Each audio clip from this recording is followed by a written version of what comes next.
तो मूवी की शुरुआत होती है हमारे तीन मेन कैरेक्टर यानी तीन घनिष्ठ महिला मित्र एरिका, टोरी और ब्रिट से, जिसमें से टोरी की सब्जी को याद रखना आसान है क्योंकि ये तो किसी को पसंद नहीं आएगी। बाकी रही बात एरिका और ब्रिट की, इन पे थोड़ा फोकस कर लेना, ठीक है। तो अब ये लोग यहाँ से टोरी की फैमिली के घर पे जा रहे थे ताकि अपनी वेकेशन खत्म होने से पहले ये कुछ एंजॉय कर सके। जहाँ पर पहली मॉर्निंग में ही इनकी वेकेशन बढ़िया चल रही थी, जिसमें टोरी इन्हें रिवर के पास ले गई तो वहाँ ब्रिट ने एरिका को वार्निंग दी कि इस रिवर में काफी सारी जेलीफिश है, तो तुम थोड़ा ध्यान रखना। हालांकि इस बात से भी इन लोगों के मजे में कोई फर्क नहीं पड़ा और ये यहाँ से सीधा इस रिवर के बीचों बीच आ गए, जिसमें ब्रिट एक ट्यूब लेकर रिवर के बीचों बीच झूलने लगी।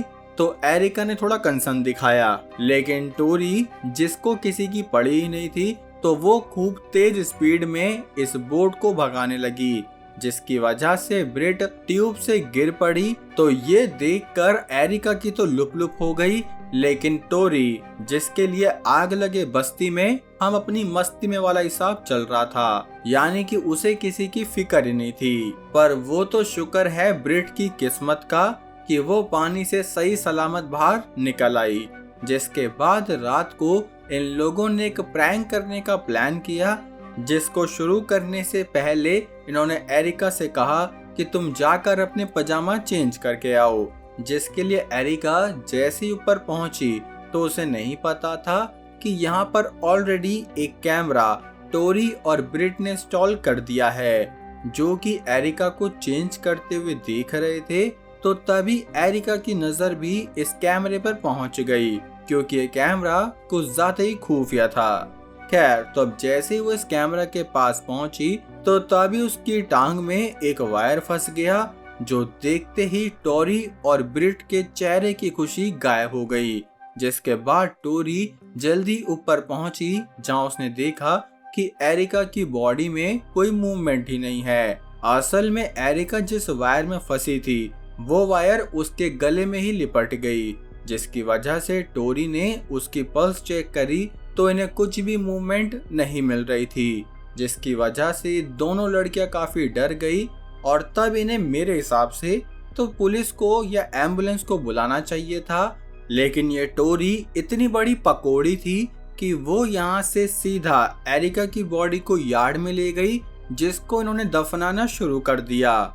जो देखकर ब्रिट थोड़े मॉरल ऑब्जेक्शन दिखा तो रही थी, लेकिन वो कुछ कह पाती कि इतने में शुक्र हो बारिश का, जिसने एरिका को होश में लाकर उसकी मूवमेंट शुरू करा दी।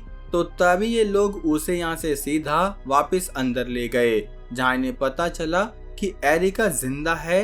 तो ये बात इन्हें शांति देने की जगह और पैनिक करने लगी कि अगर एरिका को सब कुछ याद आ गया तो कहीं वो हमारी कंप्लेंट वगैरह ना कर दे। जिसके लिए टोरी ने एरिका से झूठ कहा कि अरे तुम्हारा बस एक एक्सीडेंट हो गया था, जिसकी वजह से तुम्हारी नेक में थोड़ी इंजरी हुई।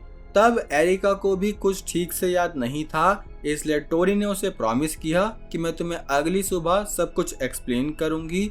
जो कहकर ये लोग एरिका को ब्रिट के कमरे में ले गए ताकि एरिका के कमरे में उसे कुछ भी याद ना आए। लेकिन जैसे ही एरिका अकेले बैठी तो उसने खुद पर बहुत सारी मिट्टी देखी, जिसकी वजह से ही उसे सब कुछ याद आने लगा कि कैसे ये लोग उसे घसीटते हुए ले जा रहे थे। जिस बीच दूसरी तरफ टोरी और ब्रिट नीचे आर्ग्यू कर रहे थे कि आखिर हम ये क्या करने वाले थे। लेकिन तभी इनकी आर्ग्यूमेंट रुक गई जब इन्होंने ऊपर जीने से कुछ आवाज सुनी। असल में इनका सामना अब एरिका से हुआ, जिसको सब कुछ याद आ चुका था कि ये लोग उसके साथ क्या कर रहे थे, जिसकी वजह से ही वो बेचारी इतनी डर गई कि उसने अपना फोन ढूंढना शुरू किया कि मुझे बस यहाँ से निकलना है।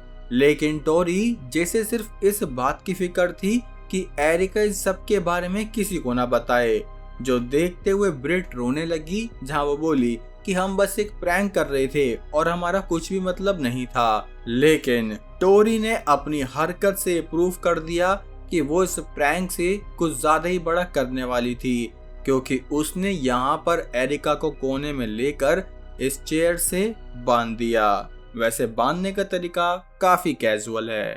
खैर, तो अब अगली सुबह जब टोरी उठी तो उसने एरिका को अपनी हॉस्टेज बनाते हुए कहा कि मैं तुम्हें जब ही छोड़ूंगी जब तुम इसके बारे में किसी से भी नहीं कहोगी। जो सुनकर एरिका ने सिर्फ एक बात बोली कि अरे बहन, सुबह हो गई है तो मुझे हल्का होने जाने दो। हालांकि उसने ये बात एक बहाने से कही ताकि वो बाथरूम की विंडो से भाग जाए, लेकिन उसे नहीं पता था कि ब्रिट थोड़ी दिमाग से कम है लेकिन टोरी नहीं।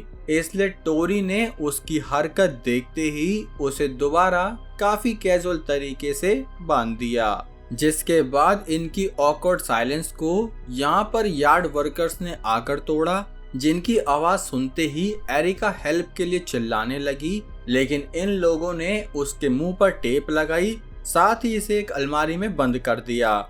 जिसके बाद इन्होंने कैल्विन यानी उस वर्कर का वेलकम करते पूछा कि तुम यहाँ कैसे आए, जिस पर उसने बताया कि मुझे आपके ग्रैंडपा ने भेजा ताकि मैं कल आए तूफान के डैमेज को रिपेयर कर सकूं।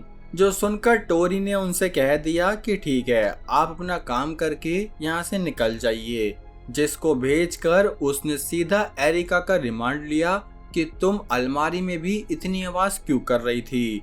जिसके बाद उसने इन वर्कर्स का परमानेंट सॉल्यूशन किया कि अब आप लोगों को आने की जरूरत नहीं है, क्योंकि मैंने वेदर चेक किया जहां पर अगले वीक में इतना कोई स्टॉर्म नहीं आने वाला, तो आप लोगों की कोई जरूरत नहीं पड़ेगी। जिसके बाद उसने एरिका के साथ साथ ब्रिट का फोन भी छुपा दिया। और हाँ, ये सब साइकोपैथिक हरकतें टोरी की तरफ से ही थी, क्योंकि दूसरी तरफ ब्रिट काफी ज्यादा डिलेमा में थी कि आखिर वो एरिका के साथ क्या कर रहे हैं। जिस वजह से ही उसने डिसाइड किया कि वो यहाँ पर हेल्प के लिए किसी को बुलाए, लेकिन टोरी ने उसका फोन लेने के साथ साथ घर की लैंडलाइन भी कट कर दी थी, जिसकी वजह से ब्रिट को गुस्सा आया और तब वो टोरी से बात करने पहुंची कि हमें एरिका को जाने देना चाहिए। जो सुनते ही टोरी उससे बोली कि अगर वो यहाँ से गई तो वो हमारा फ्यूचर ऐसे खराब करेगी कि हमें जेल जाना पड़ेगा।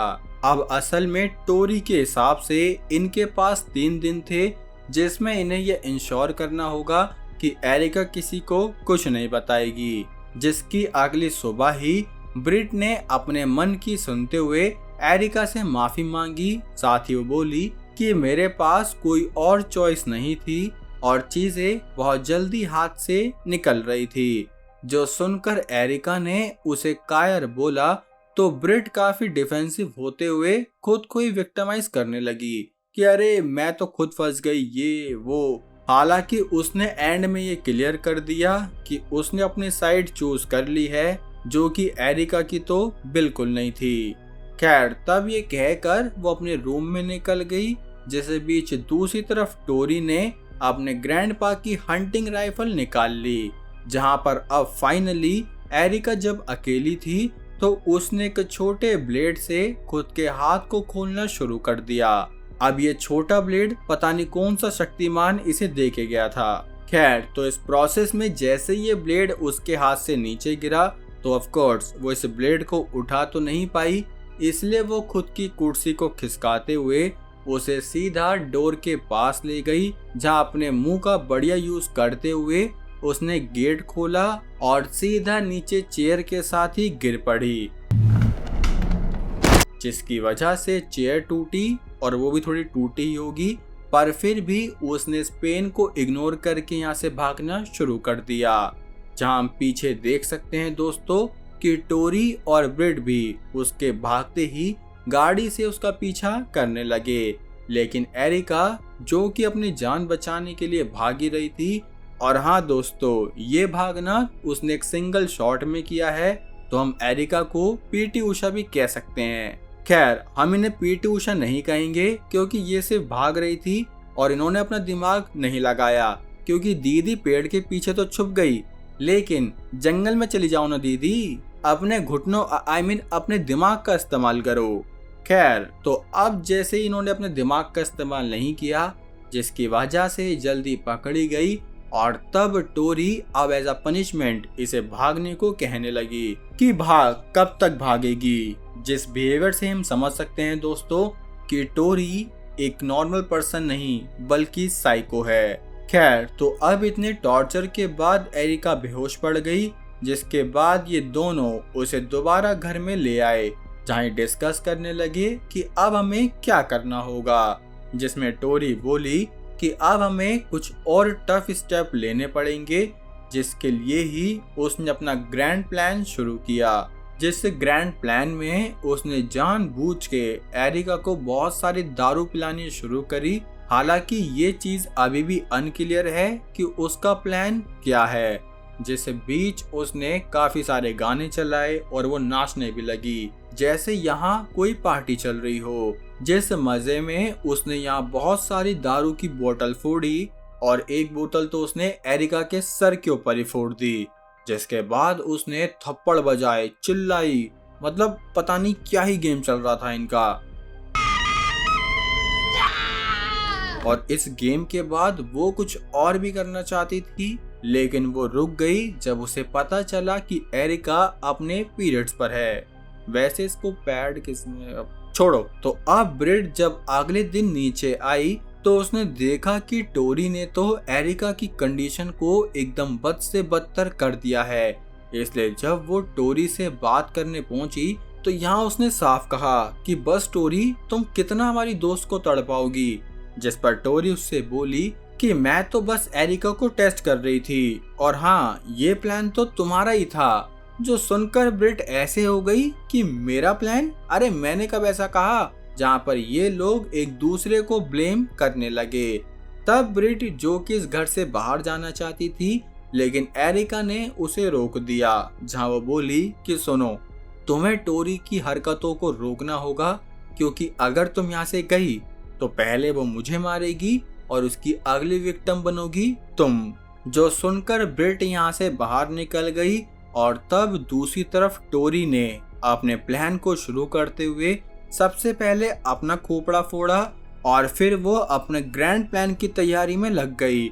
जिस बीच दूसरी तरफ ब्रिट, जिसने खुद की लाइफ को एंड करने का सोचा कि ये जेलीफिश मुझे मार देंगी। और तब टोरी, जिसने नीचे आते ही एरिका पर हमला करना शुरू किया ताकि वो अमेंसिया से ये सब भूल जाए। जो देखते हुए एरिका उससे माफी मांगने लगी कि प्लीज रुक जाओ, लेकिन टोरी कहाँ रुकने वाली थी। इसलिए तब दूसरी तरफ ब्रिट, जो कि पानी से बाहर एकदम सही सलामत निकल आई, क्योंकि उसे किसी भी जेलीफिश ने कुछ नहीं किया था। जेलीफिश बी लाइक, तुझ जैसी से तो हम दूर ही रहते हैं। खैर, तब वो यहाँ से सीधा टोरी के पास पहुंची, जहाँ अब उसने टोरी के साथ ही लड़ाई शुरू कर दी। हालांकि टोरी ने उसे दोबारा कन्विंस किया कि अगर तुमने मुझे कुछ कर भी दिया तो भी एरिका जिंदा बचेगी, जिसकी वजह से ही ब्रिट को दोबारा टोरी की टीम में जाना पड़ा। और वैसे भी कल इनकी फैमिली यहाँ आ जाएगी, तो ये लोग टोरी के बारे में क्या ही बताएंगे। खैर, तो अब रात होते ही इन लोगों ने एरिका को टॉर्चर करना शुरू कर दिया कि वो किसी को कुछ नहीं बताएगी। और टॉर्चर करने के लिए ये लोग उसे जबरदस्ती दारू पिलाने लगे।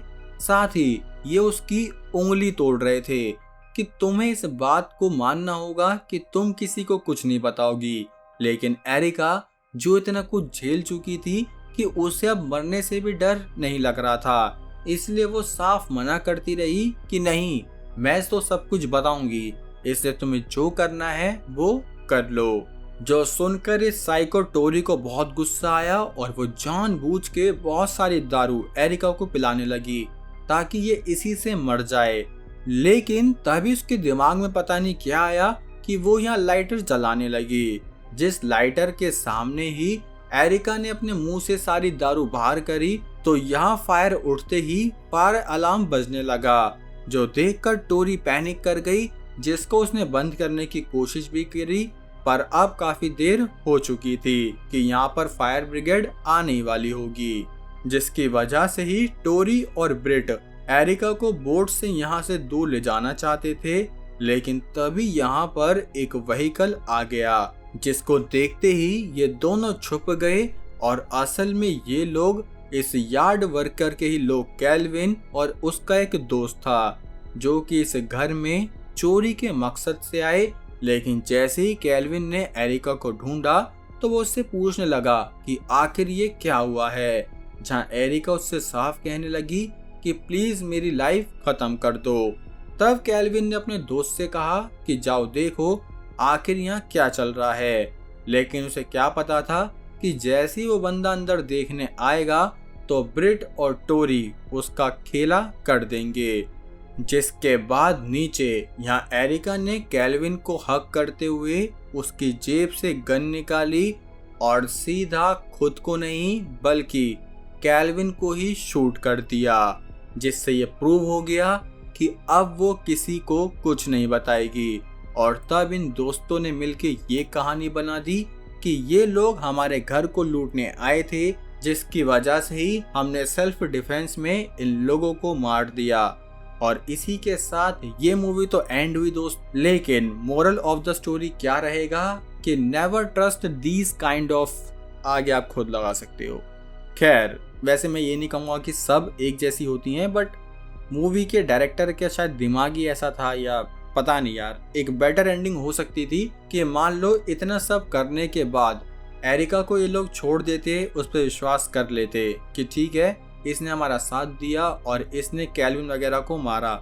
लेकिन फिर जो एरिका है वो कुछ टाइम बाद इन लोगों को ऐसे ही किसी घर में लेकर आती जहां वो अपना बदला लेती, तो शायद कहानी काफी और ज्यादा परफेक्ट या रिवेंज काइंड में हो सकती थी। लेकिन क्या कह सकते हैं। तो अब मूवी कैसी लगी पता नहीं, एक्सप्लेनेशन कैसी लगी दोस्तों लाइक कमेंट करके जरूर बताना। चैनल पर नए हो मेरे भाई तो सब्सक्राइब करो। बाकी अब हम मिलेंगे हमारी अगली वीडियो में, तब तक के लिए जय हिंद।